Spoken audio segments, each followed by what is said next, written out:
반갑습니다. 나땅입니다. 나는 오르 아파트가 좋다라는 신간을 내서 유튜브 섭외 촬영 다니느라고 무척 바쁜데요. 행꿈사 TV에는 지금 나가는데 제 유튜브에는 영상을 많이 안 올렸었습니다. 오늘 제가 이거를 찍게 된 거는요, 저희 수강생분의 어떤 질문 때문입니다. 메일로 질문이 왔는데요. 집테크 마스터 1기 수강생이시고요. 이제 오프라인 수강생이셨어요. 그때 제가 오프라인 끝나고 피자를 사드렸는데 열심히 수강한다고 칭찬해 주셨고, 인덕원에 대해 질문을 드렸다. 저희가 이 수강생분들하고 인덕원을 임장을 갔었거든요. 근데 거기 인덕원에 물건을 갖고 계신 분이었었어요. 근데 현 시장이 매수 타이밍이라 다른 물건을 사려고 하는데 자신감이 좀 많이 떨어져 계신다. 지금 집을 갈아타기 혹은 한 채 더 구입을 하기 위해서 제 이제 강의를 들었는데 많은 걸 배울 수 있었다. 자기가 너무 모른다는 걸 알게 됐고, 임장은 못 갔지만 이제 뭐 물어본다라고 하시면서 질문을 하셨어요. 질문이 뭐냐면은 27년에 인덕원 3호 아파트 32평 풀 인테리어를 한 상태에서 4억에 매수한 후에 2019년에 5억 8천에 매도를 하셨대요. 그러면은 양도차 1억 8천이니까 나쁘지 않아요. 근데 이걸 매도하시고 인덕원 숲속 4단지 29평을 6억 5천에 매수를 하셨대요. 그러니까 인덕원 3호 아파트보다 인덕원 숲속마을 4단지가 더 비싼 아파트였던 거예요.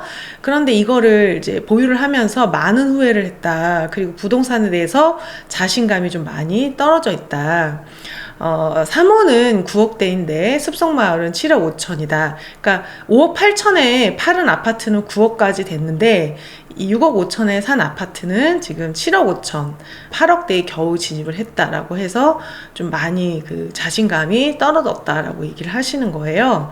그럼 한번 볼게요, 여기를. 인덕원을 보시면은요, 여기에 위치를 해 있어요. 인덕원이 여긴데요. 인덕원을 위아래로 보자면은 여기 이제 위에는 서초동이 있고요. 여기 과천이 있고 인덕원, 평촌이 있어요. 그래서 과천 동생 정도 되는구나 라는 걸 알 수 있습니다. 인덕원에는 호재가 되게 많습니다. 여기 보시면은 개발 호재 기능을 사용을 하면 이렇게 호재가 되게 많아요. 안양 농수산물 시장역, 안양 농수산물 월곶 판교선, 그리고 요거 보시면은 인덕원 동탄선 이렇게 됩니다. 인덕원 동탄선은 이렇게 위로 쭉 올라가게 되고요. GTX-C도 지나가게 됩니다. 거미줄처럼 있는 교통의 어떤 그 중심지라고 할 수 있습니다. 사통팔달이죠. 동서남북 어디로든 갈 수 있는 거고요. 여기는 또 그 GTX-C 말고는 다른 노선들은 다 착공을 했어요. 그래서 교통 호재가 굉장히 많이 있는 단지라 사실 많이 올랐었고 또 많이 떨어졌습니다. 22년도 5월 달에 인덕원 아파트가 제일 많이 떨어졌다고 했던 데가 여기예요. 우리 수강생분이 물어보신 거는 여기입니다. 여기와 여기. 자, 보면은 이거는 제가 왜 여기가 더 많이 올랐는지 좀 알 것 같아가지고 했습니다. 제가 그때 과천에서부터 수강생분들하고 이 평촌까지 10km 걷는 임장을 했었는데요. 그렇게까지 무식하게 안 걸어도 되는데 저는 이 땅을 밟으면서 이 시세를 좀 익혔으면 해가지고 좀 많이 걸었습니다. 과천은 평당 5천이고요. 평촌은 여기가 평당 3천만 원 초반대, 여기는 2천만 원 후반대예요. 평촌은 남쪽이 더 비싸거든요. 그리고 그러면 요 가운데 있는 거는 얼마일까요? 가운데는 여기는 평당 4천만 원 정도 될 것이라고 추정인데 여기는 아직 실거래된 게 없습니다. 과천 지정타는. 자, 그러면은 시세가 위에서부터 아래로 이렇게 흐르는데 여기가 중간 정도 있다라고 보시면 될 것 같아요. 근데 이 인덕원 같은 경우에는 호재가 여기에 있는데 인덕원에 역세권 개발로 여기 뭐 계획이 많아요. 여기 가보면은 비닐하우스가 막 있거든요. 근데 여기 이렇게 많이 지났는데 비닐하우스예요. 그거는 뭔가 이유가 있는 겁니다. 자, 그래서 인덕원 개발 치면은 이미지로 보시면은 이렇게 개발이 많이 계획돼 있다라는 것을 알 수가 있어요. 아, 여기 개발이 많이 돼 있구나. 근데 여기 아파트를 팔고 여기를 사신 거예요. 근데 여기 보면은 시세가 길을 따라서 흐르게 되는데 물리적으로는 얘가 좀 큰 차이가 없을 수가 있는데요. 여기서 도로로 치면 이렇게 해서 이렇게 들어가게 되는 거라서 여기에 비해서 숲속마을 4단지는 길에서 좀 한참 들어가게 돼요. 근데 얘가 시세가 더 비싼 거는 연식이 얘는 13년 차고요. 얘는 33년 차예요. 그래서 연식이 이제 오래되다 보니까 여기 또 되게 보면 깔끔해 보이죠. 그 택지로 공원, 뭐 학교, 뭐 이렇게 되게 깨끗해 보이고 여기 그 상가도 되게 잘 돼 있어요. 그래서 이렇게 해서 들어갔을 때, 그러니까 여기서 많이 들어가는 거예요, 사실은. 좀 많이 들어가는 거고, 그러면 얘는 5억 8천에 팔았는데 9억이 됐고, 얘는 6억 5천에 샀는데 8억이 겨우 됐다. 그러니까 지금 더 많이 오를 거를 싸게 팔고, 덜 오를 거를 좀 사신 거잖아요. 비싼 가격을 더 주고. 얘 지금 5억 8천에 파셨다 그랬고, 얘 6억 5천에 사셨다고 했는데, 그 이유가 뭐냐, 자, 이유는 이 아파트에 들어가서 보시면은 4억 8천이라고 있는 거는 지금 조금 저가 거래, 직거래 4억 8천 이렇게 있습니다. 이건 이제 정상 거래가 좀 아니라고 봐요. 직거래인데 너무 낮은 가격에 있는 거. 여기 지금 4억 8천 이건 평균이라서 그런데 지금 원래 가격이 한 7억에서 7억 5천 정도 되는 것 같습니다. 7억에서 7억 5천. 근데 얘가 이제 옛날에 많이 좀 올랐었단 말이에요. 왜 많이 올랐었냐? 얘 호재를 알고 싶으면 입주민 이야기를 들어가 봅니다. 입주민 이야기를 들어보면은 막 이런 사진들이 있어요. 얘는 재건축을 준비하는 거예요. 재건축을 준비한 단지. 자, 아파트가 시세가 오르는 거는 그냥 오르지는 않고요. 그냥 오르는 데도 있어요. 아무 호재가 없는데 오르는 데는 그 집테크의 먹이사슬 끝에 있는 데는 아무 이유가 없이 아무런 호재가 없어도 올라요. 사람들이 항상 가고 싶어 하는 거. 어떤 그 산에 기울어져 있잖아요. 그러면은 이 기울어져 있기 때문에 틈만 나면은 이 물은 아래로 내려오고 싶어 하거든요. 그래서 항상 가고 싶어 하는데 사람들이 항상 나 진짜 부자 되면 가고 싶어 라고 하는 그런 동네들은 교통 호재, 재건축 이런 게 없어도 항상 시세가 올라요.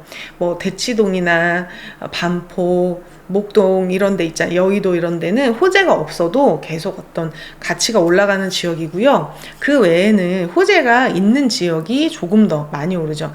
우리가 기왕에 집 하나 사는 거 남보다 조금 더 많이 오르는 집을 사고 싶어 합니다. 자, 집을 한 채를 가지고 있으면 부자가 못 돼요. 왜냐면은 남들보다 많이 올라야 됩니다. 이 한 채를 가지고. 그럼 평균 정도 오르는 집이 두 채 이상 있거나 내가 한 채라면 남보다 많이 올라야 돼요. 그럼 남보다 많이 오르려면은 오를 이유가 있어야 되잖아요. 그 오를 이유가 남들이 항상 오고 싶어 해서 그냥 가만히 있어도 오르는 지역이 있고 아니면은 오를 만한 이유가 있는 지역인데 이런 것들은 여러 가지 요소가 있어요. 근데 여러분이 다 알고 있어, 그거를. 자, 일자리가 들어오거나 지하철 교통이 좋아지거나 혐오시설이 없어지거나 주변에 좋은 게 들어오거나 아니면 이렇게 재건축 호재가 있어서 아파트가 낡았는데 새거가 된다거나 이런 요소가 있을 때 올라요. 근데 지금 숲속마을 4단지는 되게 지금 살기에 쾌적한데 이게 뭐 재건축 호재가 있거나 그러진 않아요. 그리고 역도 바로 옆에 들어오는 게 아니고요. 인덕원 사무 아파트 같은 경우에는 인덕원 바로 옆에 있고 재건축 호재가 있으니까 호재를 더 많이 받는 아파트인 거예요. 그래서 얘가 더 많이 오를 거예요. 근데 지금 많이 떨어졌습니다. 자, 한번 보시면은 이런 거 이제 비교를 어떻게 하시냐면은 제가 이번에 나는 오를 아파트가 좋다 이거에서도 설명을 했고 집테크 강의에서도 설명을 드렸는데 저는 그 아실이라는 사이트를 가장 좋아합니다. 여기서 여러 단지 비교. 자, 먼저는 내가 두 개를 놓고 비교를 한다면은 그 지역의 평당가나 이런 걸 가지고 비교를 하는데 지금은 같은 동이에요. 경기도 의왕시 포일동이라고 하는 동이 같아요. 그래서 지역은 먼저 비교를 하지 않고 아파트 두 개를 비교를 해보겠습니다. 그럼 경기도 의왕시 포일동이고요. 포일동에서 지금 우리 수강생이 파신 거는 인덕원 사무 아파트 이거고요. 지금 사신 아파트는 인덕원 숲속마을 4단지 면적이 29평이라고 하셨어요. 29평. 자, 이렇게 보시면 이제 어디에서 충격을 받으신 거냐면은 이제 요쯤에서 지금 파신 거예요. 2019년에 인덕원 3호를 5억 8천 정도에 팔고 6억 5천에 샀다. 그러니까 요쯤에서 요로 가신 거예요. 그러면은 평소에 항상 가치는 뭐가 높았냐면은 숲속마을 4단지가 높았어요. 연식이 짧아서 여긴 신축이기 때문에 이 앞에 그래프가 없는 거는 이때부터 이제 거래가 됐기 때문에 그래요. 입주하고 이제 거래가 이때부터 된 거예요. 앞에는 이제 아파트가 13년 지금 차잖아요. 그래서 이전에는 그래프가 없습니다. 자, 그래서 여기서부터 신축발이어가지고 3호보다 얘가 항상 시세가 높았는데 가파르게 오를 때 더 쌌던 게 역전을 하게 되죠. 역전을 하고 지금은 같이 떨어져서 시세가 고만고만해진 상태예요. 자, 그러면은 왜 역전을 했냐? 그러면 여기 산 사람도 이만큼 오른 건 맞는데 3호 산 사람은 더 많이 올랐던 거잖아요.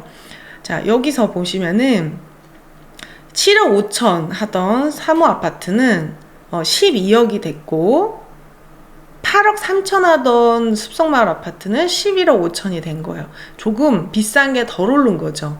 평소 같았으면 아무런 변수가 없으면 더 비싼 게 많이 오르는 게 맞는데 얘 같은 경우에는 3호 아파트는 그 올라가는 푸시해주는 요소가 있었던 거예요. 뭐냐면은 역세권 개발에 더 가깝고 재건축에 대한 그게 있다. 그래서 더 많이 오를 수 있는 거를 팔고 덜 오를 거를 이제 사신 것처럼 된 거죠. 그래서 이 문제가 뭐냐면은 저는 이것도 나쁘지 않다고 생각을 하는데 자신이 없어진 거예요. 나 스스로를 믿을 수 없게 된 게 가장 큰 손해가 아닌가 생각합니다. 우리가 실수를 할 수 있거든요. 저도 실수를 많이 했고 제가 했던 실수를 여러분은 안 했으면 해서 제가 강의도 하고 책도 썼습니다. 그런데 이 실수를 통해서 우리가 배우는 게 있어야 됩니다. 그러면 내가 어떤 걸 살 것인가, 다음에는 또 더 좋은 선택을 해야 되죠. 저한테 이제 뭐 몇 가지를 물어보셨었어요. 자, 그래서 오늘 여러분하고 제가 나눌 이야기는 우리는 부동산을 할 때 항상 선택을 하게 돼요. 할까 말까. 그리고 이걸 할까 저걸 할까? 그럼 이걸 할까 저걸 할까를 할 때 항상 비교를 하게 되는데 이 비교를 할 때 조금 더 좋은 선택을 하셨으면 좋겠습니다. 지금 시장 되게 어지러운데요. 누군가는 이 안에서도 기회를 찾고 있고 누군가는 좀 타이밍을 보고 있고 그렇습니다. 우리는 조금 더 똑같은 가격이지만 남보다 더 많이 오를 수 있는 아파트를 고르기 위해서 부동산 공부를 하는 거거든요. 그래서 이런 거에 대해서 과거에 우리는 지금 되게 공부하기 좋은 때에 살고 있어요. 왜냐면은 한번 답안지를 보고 다시 시험을 보는 것처럼 옛날에 올랐다가 지금 다 같이 떨어졌지만 옛날에 더 많이 올랐던 단지가 더 쌌는데 더 많이 올랐으니까 되게 충격적인 거죠. 사실은 지금 6억 하던 게 12억 됐고 8억 하던 게 11억 됐으니까 왜 얘는 더 쌌는데 더 많이 오를까? 이런 거를 이유를 분석을 하시면은 여러분 큰 인사이트를 얻으실 수 있는 아주 좋은 기회라고 생각해요. 그래서 사든 안 사든 내가 어떤 분명한 기준을 가지고 선택을 해야 되는데 이 기준이 없이 선택을 하게 되면 교훈도 없게 됩니다. 그래서 저도 요즘에 굉장히 열심히 공부를 하고 있고요. 여러분도 제 이 설명을 듣고 배우시는 게 많았으면 좋겠습니다. 네, 다음에 또 뵐게요.